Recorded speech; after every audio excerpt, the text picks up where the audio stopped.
அஸ்ஸலாமு அலைக்கும் வரஹ்மத்துல்லாஹி வபரகாத்துஹு. 5/12/2020 இன்றைக்கான தலைப்புச் செய்திகள். விஞ்ஞானிகளின் அனுமதி கிடைத்தவுடன் விநியோகம். கொரோனா தடுப்பூசி அடுத்த சில வாரங்களில் தயாராகிவிடும். அனைத்து கட்சி கூட்டத்தில் பிரதமர் மோடி உறுதி. வெள்ளக்காடானது சென்னை. ஏரிகளில் உபரிநீர் வெளியேற்றம். வஉசி, ஓமந்தூரார் ராமசாமி இரட்டியார், பரமசிவம் சுப்ராயன் ஆகியோருக்கு சட்டசபையில் முழு உருவப்படங்கள் திறக்கப்படும். எடப்பாடி பழனிசாமி அறிவிப்பு. டெல்லி போல தமிழகம் குலுங்கட்டும். விவசாயிகளுக்கு ஆதரவாக இன்று திமுக கருப்பு கொடி ஆர்ப்பாட்டம். தொண்டர்களுக்கு மு.க. ஸ்டாலின் அழைப்பு. இந்தியாவில் 95.71 லட்சம் பேருக்கு பாதிப்பு. 90 லட்சம் பேர் கொரோனாவில் இருந்து மீட்பு. புதிதாக 1391 பேருக்கு தொற்று. தமிழகத்தில் 30 மாவட்டங்களில் நேற்று கொரோனா உயிரிழப்பு இல்லை. சென்னையில் தொடர் மழையால் புழல் ஏரியில் இருந்து உபரிநீர் திறப்பு. செம்பரம்பாக்கம் ஏரியில் நீர் திறப்பு 3000 கன அடியாக அதிகரிப்பு.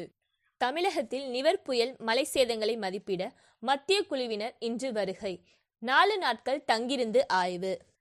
வேளாண் சட்டங்களை திரும்ப பெறாவிட்டால் நாடு முழுவதும் 8ஆம் தேதி வேலை நிறுத்தம். விவசாயிகள் அழைப்பு.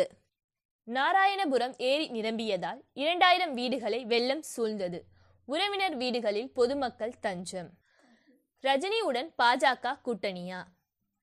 செம்மொழி தமிழாய்வு நிறுவனத்தை பிபிபி பல்கலைக்கழகத்துடன் இணைக்கும் முடிவை கைவிட வேண்டும். மத்திய அரசுக்கு மு.க. ஸ்டாலின் வலியுறுத்தல். நேற்று முன்தினம் ஒரே நாளில் தமிழகத்தில் 11 இடங்களில் அதிக கனமழை கொட்டித்திட்டது. 23 இடங்களில் மிக கனமழையும் 42 இடங்களில் கனமழையும் பெய்தது. மன்னார் வளைகுடா பகுதியில் தாழ்வு மண்டலம். தமிழகத்தில் 7 மாவட்டங்களில் இன்று கனமழை பெய்ய வாய்ப்பு. வெளிநாட்டு செய்திகள். தான் ஜனாதிபதியாக பதவியேற்றதும் அமெரிக்க மக்கள் 100 நாட்கள் முகக்கவசம் அணிய வேண்டும். ஜோ பைடன் வலியுறுத்தல். வேலை வாய்ப்பில் வெளிநாட்டருக்கு முன்னுரிமை. ஃபேஸ்புக் நிறுவனத்தின் மீது அமெரிக்க அரசு வழக்கு.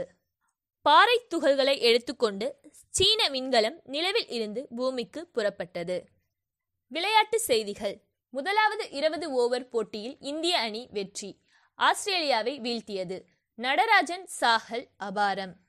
வெஸ்ட் இண்டீஸ்க்கு எதிரான முதலாவது டெஸ்ட் போட்டியில் வில்லியம்சன் இரட்டை சதத்தால் நியூசிலாந்து அணி 519 ரன்கள் குவிப்பு. ISL கால்பந்து. சென்னை அணி முதல் தோல்வி. வீரருக்கு கொரோனா பாதிப்பு. தென்னாப்பிரிக்கா இங்கிலாந்து ஒருநாள் போட்டி தள்ளி வைப்பு. இன்றைய செய்திகள் முடிவடைந்தன. அஸ்ஸலாமு அலைக்கும் வரஹ்மத்துல்லாஹி வபரகாத்துஹு. அஸ்ஸலாமு அலைக்கும் வரஹ்மத்துல்லாஹி